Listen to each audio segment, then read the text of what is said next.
پہلا دور، پہلی سہیلی۔ 1979 کا دور تھا۔ ملک میں مارشل لا کو لگے دوسرا سال پورا ہونے کو آیا تھا۔ مجھے اردو کا پہلا قاعدہ لا کر دے دیا گیا تھا تاکہ میں ابھی سے اسے رٹنا شروع کر دوں۔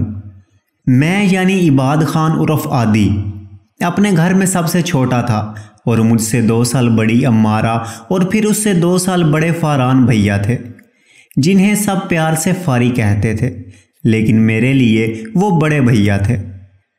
میرے ابا درجہ سوم کے سرکاری ملازم تھے اور ہمارا سرکاری کوارٹر بھی اسی سرکاری کالونی کے درجہ سوم کے کوارٹروں میں واقع تھا، جس کے درجہ اول کے بنگلہ نما مکانوں میں غیاث چچا کا گھر واقع تھا۔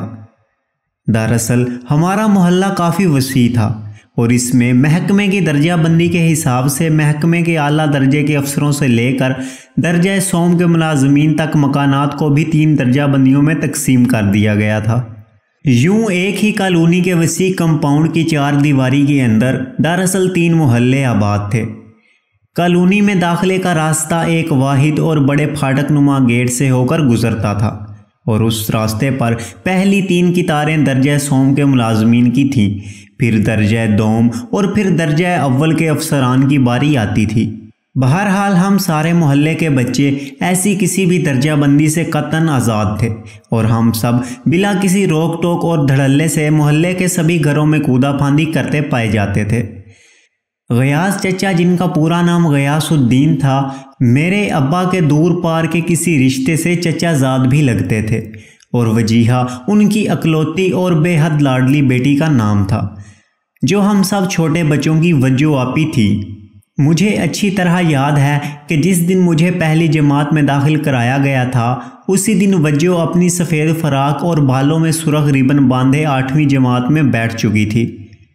غیاث چچا نے ان کا داخلہ شہر کے سب سے اعلیٰ اور مہنگے انگریزی میڈیم اسکول میں کروا رکھا تھا اور روز صبح سویرے کرم دین کرموں کا ٹانگا انہیں اسکول لے جانے کے لیے ٹھیک 7:30 بجے بھونپو بجاتا ہوا محلے کے پھاٹک سے اندر داخل ہوتا تھا۔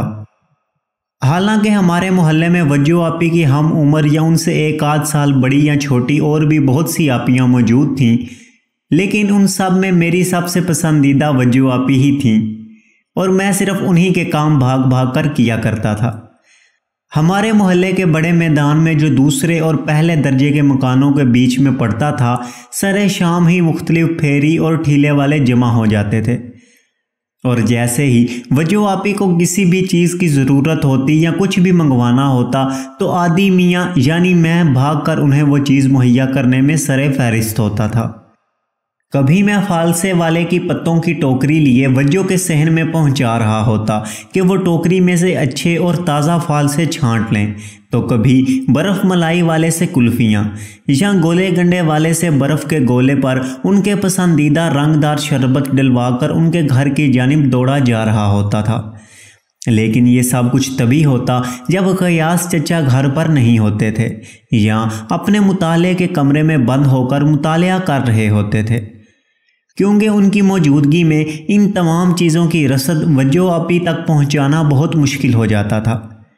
غیاث چچا کو یہ ٹھیلے والی چیزیں بالکل پسند نہیں تھیں، کیونکہ ان کا خیال تھا کہ ان چیزوں کو کھانے سے بچے بیمار ہو جاتے ہیں۔ حالانکہ ہم میں سے کوئی بھی بچہ آج تک ان چیزوں سے بیمار نہیں پڑا تھا، لہٰذا وہ مجھے بھی ان ٹھیلے والوں سے دور رہنے کی ہمیشہ تلقین کیا کرتے تھے اور میں معصوم سی صورت بنائے سر ہلاتا رہتا تھا۔ لیکن جیسے ہی غیاث چچا نظروں سے اوجھل ہوتے، مجھے اور وجو آپی کو اپنی منمانی کا موقع مل جاتا۔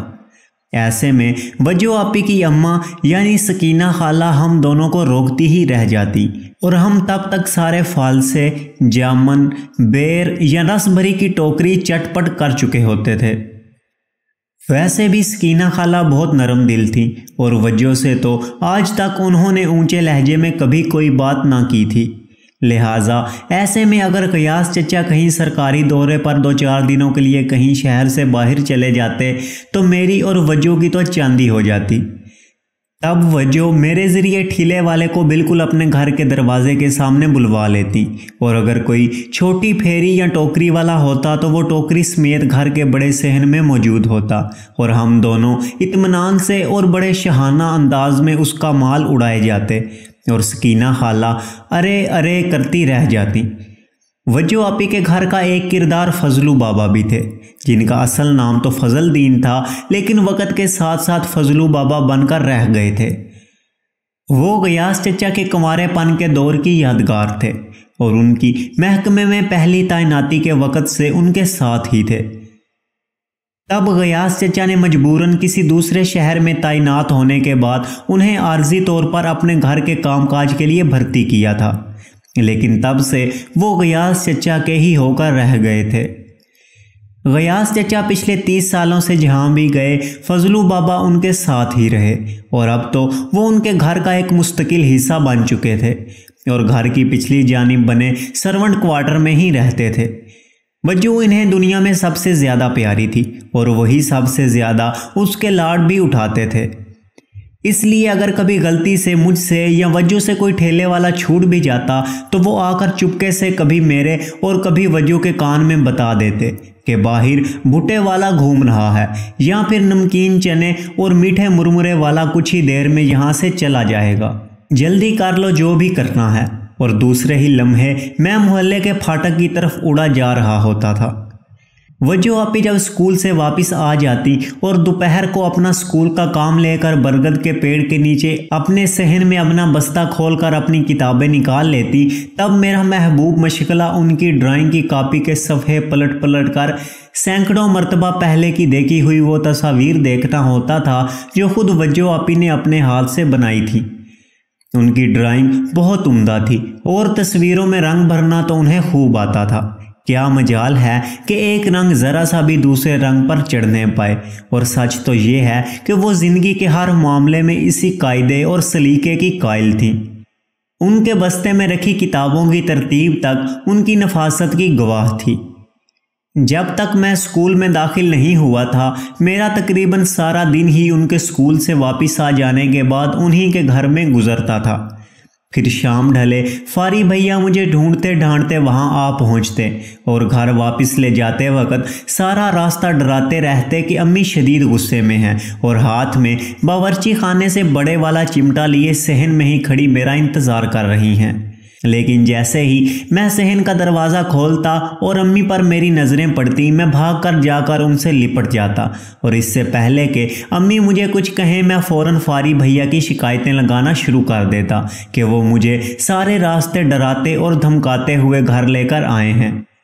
अम्मी भी दूसरे ही लम्हे सब भूल भाल कर बड़े भैया को डांटने लग जाती कि कितनी बार कहा है कि छोटे भाई को यूं नहीं डराया करते, इस तरह बच्चों के दिल में हमेशा का डर बैठ जाता है जो फिर कभी नहीं निकलता, वगैरह वगैरह।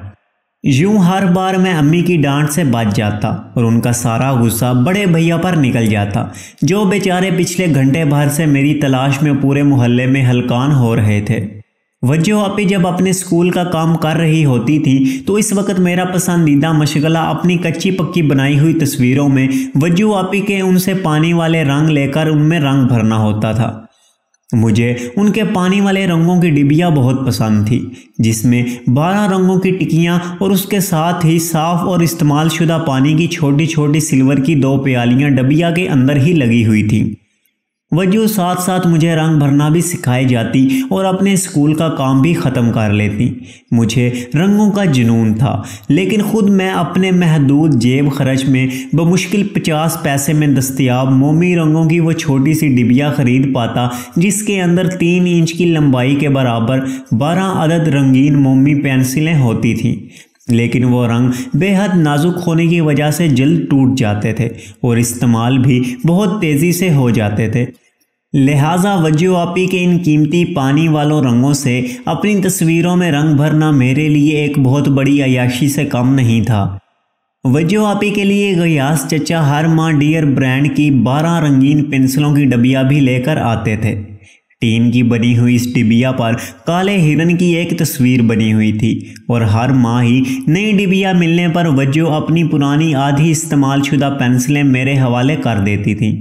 और अगला पूरा महीना उनकी दी हुई ये पेंसिलें अमारा और बड़े भैया से छुप छुपा कर रखने में सर्फ कर देता था, क्योंकि वो दोनों मेरे रंगों के दुश्मन थे।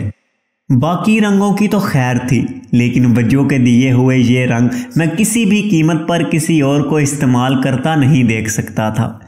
लिहाजा अमारा और भैया से इस बात पर हमेशा मेरा झगड़ा ही होता रहता था कि मेरे सब्ज रंग की पेंसिल किसने उठाई, ये धानी रंग की पेंसिल ज़्यादा घिसी हुई क्यों है, सुर्ख पेंसिल की नोक किसने तोड़ी, अभी तो मैंने ताज़ा घड़ के रखी थी।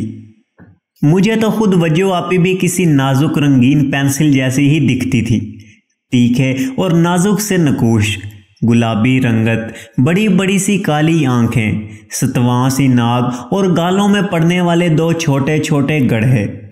गोया हर नक्श ऐसा जैसे किसी मुसव्विर ने बरसों की मेहनत के बाद तेज नोक वाली गुलाबी पेंसिल से ज़िंदगी के कोरे सफ़ेद कागज़ पर कोई मूरत उतारी हो।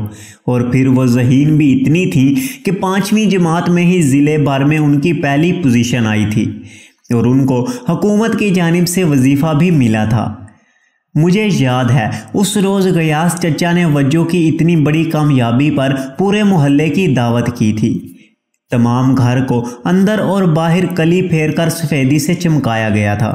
माशकी दोपहर से कई मरतबा घर के बैरूनी रास्तों पर छिड़काव कर चुका था ताकि गिर्द मुस्तकिल बैठ जाए। नीले, पीले, हरे, सुर्ख और उदय रंगों की बत्तियों की चमकती लड़ियों से सारे घर को सजाया गया था।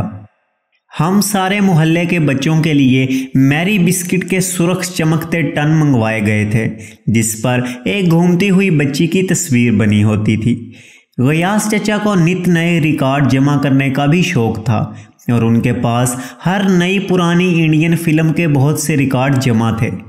और उस शाम भी उन्होंने खुसूसी तौर पर लिता का मशहूर अखियों के झरोके से वाला रिकॉर्ड इतनी ज़ोर से लगा रखा था कि उसकी आवाज़ हमारे घर तक भी आ रही थी। उस दिन से वज्जो आपी मेरी सहेली के तौर पर मशहूर हो गई थी, क्योंकि मोहल्ले के एक बुजुर्ग ने भागते हुए मेरा हाथ थाम लिया था कि आदि मियाँ कहाँ भागे जा रहे हो। मैंने जल्दी से जान छुड़ाने के लिए कहा कि वज्जो आपी के घर दावत पर जा रहा हूँ, लेकिन वो बड़े मियाँ तो मुझे छेड़ने के मूड में थे।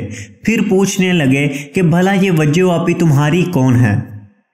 मुझे जल्दी से और कुछ रिश्ता तो नहीं सूझा, इसलिए बोल पड़ा मेरी सहेली। बस जी फिर क्या था, वो बड़े मियाँ खुद तो हंसते हंसते लूट पूट हो ही गए, साथ ही साथ उन्होंने फौरन पूरे मोहल्ले में मनादी करवा दी कि वज्जो आदि की सहेली है। फिर तो जिसे भी देखो मुझे रोक रोक कर यही पूछता कि हाँ भाई आदि की सहेली कैसी है। खुदा बचाए इन बड़ों की शरारतों से, एक बार किसी बात के पीछे पड़ जाएं तो फिर उसका बतंगड़ बनाने में उनका भी जवाब नहीं।